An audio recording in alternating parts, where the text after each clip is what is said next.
Hello, hello.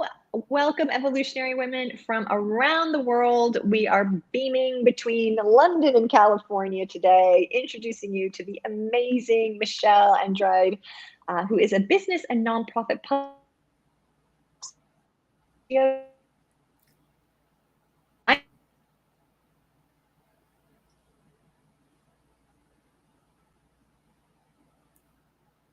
Oh, I think you might be freezing a little, Catherine.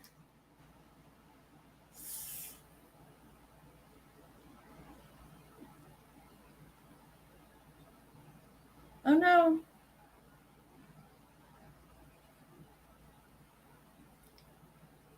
Still frozen.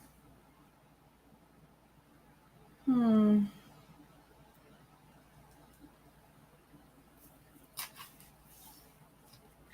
hello. There we Back go. Now again. you're back. Thanks for being patient and sticking with us, Michelle. No problem. Tell us what when you first heard that you were nominated for a GIFU Evolutionary Woman of the Year award, what went through your head? I was very excited because it's always nice to be recognized for your work. I think that women have long been the largely invisible backbone of everything, of our whole society, of the workforce, of the home life, of keeping everything running. And we so rarely get really noticed for all the little stuff that we do. And so it's nice. And I'm at a sort of pivotal point in my career where I made a shift this year, and I sort of went out of my comfort zone and started working for a different kind of PR agency that works with different kinds of clients than I've done before. So it's been a learning curve. And so it's nice to feel like I've done well in making that pivot gracefully or successfully. And yeah, it's just always nice to be noticed. Yeah, it is. That's what so many women tell us. In fact, 90% of you ladies tell us that, what? I've been nominated? I'm never nominated for everything, which also always shocks us because you're also amazing.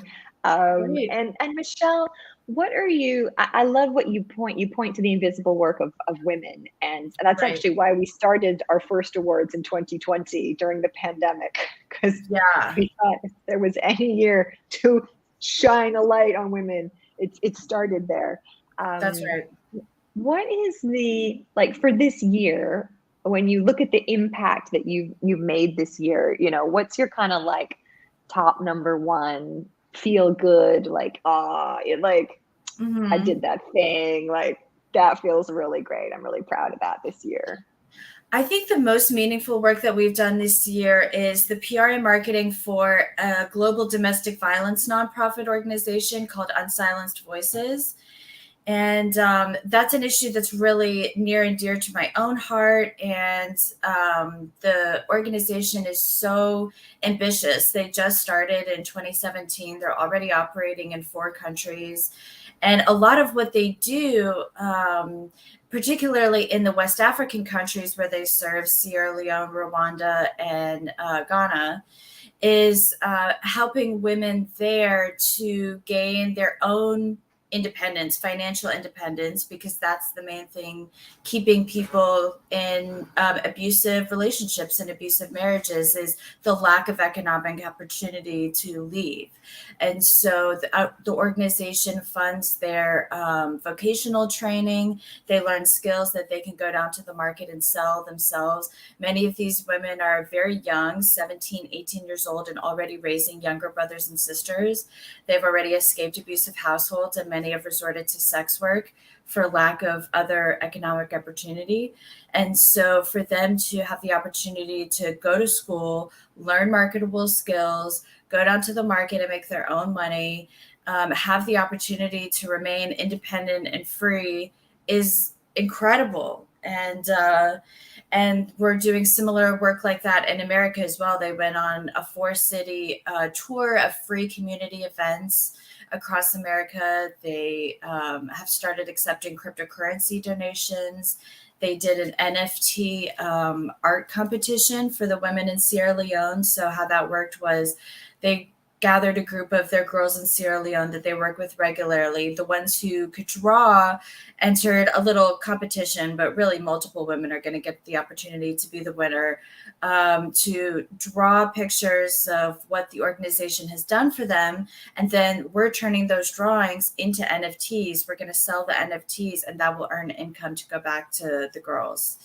That they're then using to go to art school and become financially independent. So it's really that same theme of helping those girls' potential finally be fully realized and seen and contribute to their communities. Because, you know, social scientists all over the world have shown again and again that when you invest in a girl's education and a woman's business, a much larger percentage of that money goes back into the community around them than when there's only men running the businesses.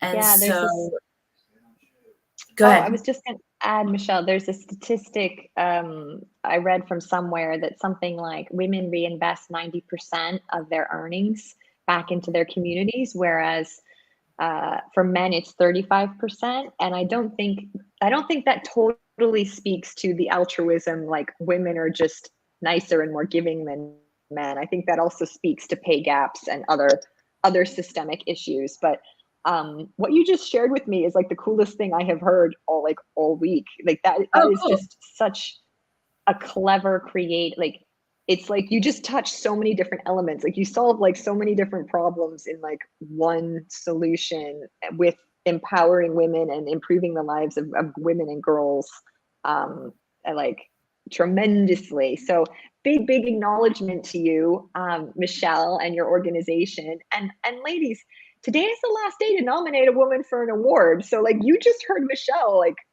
look how amazing she is. Like each of you knows a Michelle out there in your lives, and you can totally make her day by shining on her and acknowledging her. So the link to nominate is up there. Press it now, click it now, then click the nominate button. It takes like 5 minutes. So please help us get more Michelles in this program.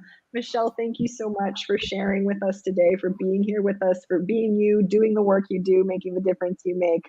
And good luck at the awards. We'll see you soon. You're welcome. Thank you so much for having me. It was great. Take care. Bye.